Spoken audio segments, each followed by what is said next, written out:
You know those days when you just can't catch a break and everything that can go wrong does?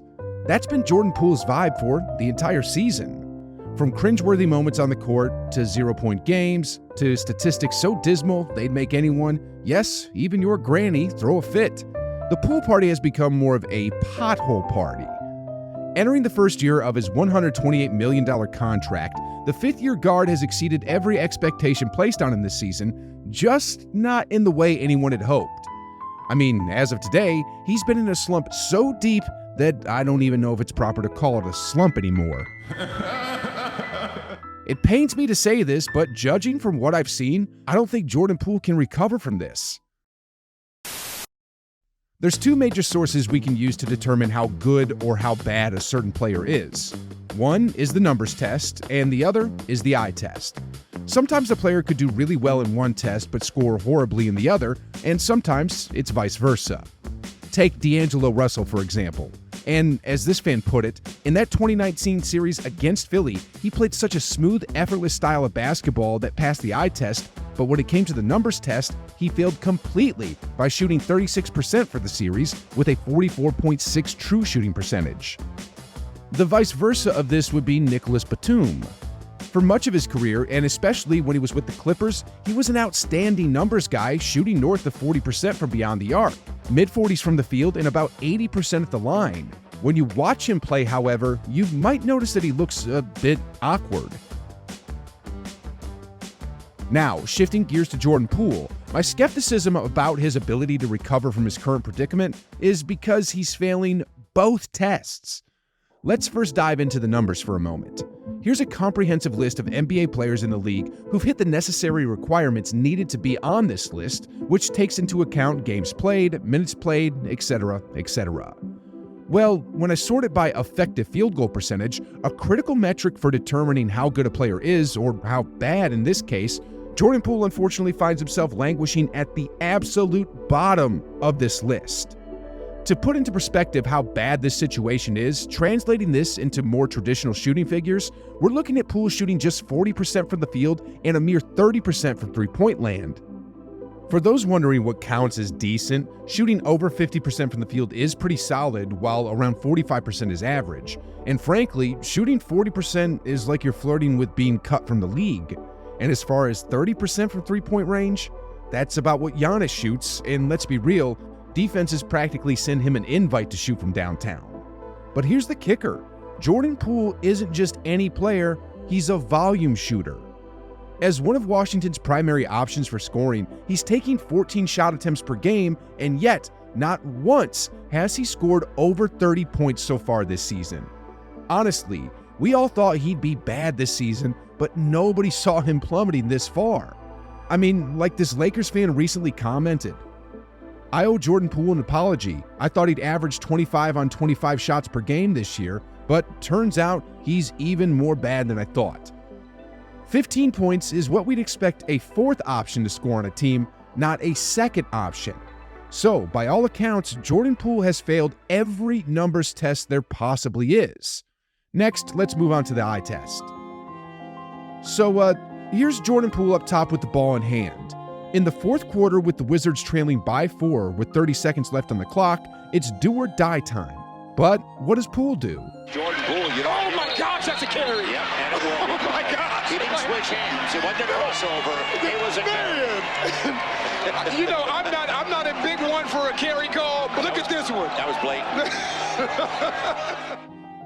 Yeah, guys, this has pretty much been the tale of the tape when it comes to Jordan Poole in Washington, and I'm not exaggerating one bit. Things like this don't happen in every game, obviously, but I'm serious when I say that every time I'm online scouring for fresh video ideas, I stumble upon new lowlights of Poole, like this here, for example. In this particular play, Poole takes on Drew Holiday, trying to back him down in the post not once, but twice, and botches both attempts. Then, in a scramble to save face and the ball, he ends up throwing a grenade to Kuzma, who airballs it. Like I said, I didn't want to make another Poole video, but every time I'm on the internet searching for video ideas, bam, Poole does something else. And you know what? By just barely digging in and doing the bare minimum of research, I quickly find even more content which backs up the narrative. Like, look at how he plays defense on De'Aaron Fox here. It's like he just throws his hands up and gives Fox the green light to blow past him as if it's just practice. Honestly, this might just take the cake for the laziest defense I've witnessed all year. And no kidding this time, guys. About 2 weeks ago, I was diving into a highlight reel of the Wizards versus Cleveland game. I was there for one reason, to see Jordan Poole in action. But after watching a 10-minute video, not a single highlight featured Poole. And I'm sitting there puzzled thinking, what's the deal here? Naturally, I did what any self-respecting basketball fanatic would do. I headed over to espn.com to sift through the box score because, let's face it, it's just easier to navigate around than NBA.com. And that's when it hit me. The reason Poole was MIA from the highlight reel? He didn't put up a single point that game. Yeah, you heard me, guys. The supposed second option on the Wizards in a recent showdown against Cleveland scored a grand total of 0 points. Nada. Zip. Zilch. Now, if Poole was a bench warmer or was a relatively unknown player, we might give him a pass, but nope. This is the dude raking in $27 million this year for this performance. So, the real head scratcher here is, why is this happening? Rewind just a few seasons back, and this guy was hitting playoff stats like 50% from the field, 40% from three, and 90% from the free throw line. We're talking about a guy once dubbed the third Splash Brother, the one Steph Curry himself said was next in line for the Golden State throne. How do you go from being handed the keys to the kingdom to becoming the punchline of the league? Well, there's a couple theories. Some people might blame it on Draymond's infamous practice incident. Others argue defenses have figured him out, claiming he was never really top tier. But if you're asking me, it feels like he's walking down a path similar to Ja Morant's, a case of the alligators got him. What that metaphorically means is that the superstar lifestyle with all the trappings of fame and fortune got to him. Many Warriors fans are of the same opinion, like this fan here who commented, "I've said it many times, winning a title in year 2 and having some strong playoff games broke his brain. He convinced himself that he's Steph Curry, and this is what it looks like when a guy has Steph's confidence with less than half of his skill." And then there's this spot-on comment. Every time Poole touches the ball, you can tell how badly he wants it to be a highlight for Instagram. And it's true. I mean, he even tried Steph Curry's no-look 3 at one point, which turned into another low light for him.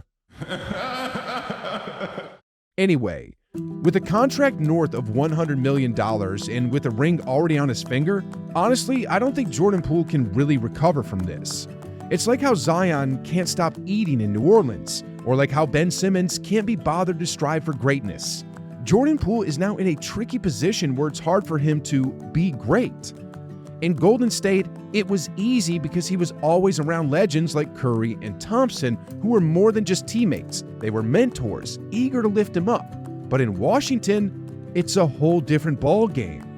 They've been one of the worst organizations in the league for the better part of the last decade. And let's face it, it's tough to find motivation in an environment that doesn't really care about winning. When there's no championship aspirations, it's hard to wake up at 4 a.m. and go to practice. Which then begs the question, what's next on the horizon for Jordan Poole? Well, the harsh reality is, NBA history isn't short of stories about players who vanished into thin air post-signing those big, fat, lucrative contracts. Chandler Parsons, for example, inked a 4-year, $94 million contract back with the Grizzlies in 2016. But because of injuries and, well, a bit too much partying, he played out most of his contract on the bench before eventually drifting away from the NBA. Then there's Luol Deng, who signed a 4-year, $72 million contract with the Lakers the same year. But when Magic Johnson became president of basketball operations, he was keen on developing Brandon Ingram, and as a result, Deng found himself warming the bench for the majority of his contract. At this point, it seems that Jordan Poole might be treading on a similar path. I mean, when the Washington Wizards don't see you as part of their future plans, where else is there to go? With $100 million in the bank, I'm sure he won't want to go play in China, where he'll be paid like 5% of his current salary. Then, with all the fame he's had earlier in his career and the pride he has, I'm not sure if he'd be willing to come off the bench for non-championship contending teams. But whatever the case is, here's something hilarious that happened recently. For those who think it all went downhill for Poole following that infamous spat with Draymond, where he supposedly called him an expensive backpack for Curry, here's a twist. Brandon Podziemski recently gave Draymond a piece of his mind during a scrimmage, and Draymond took it well. The internet had a field day with this, with fans commenting, "Jordan Poole cannot believe what he's reading.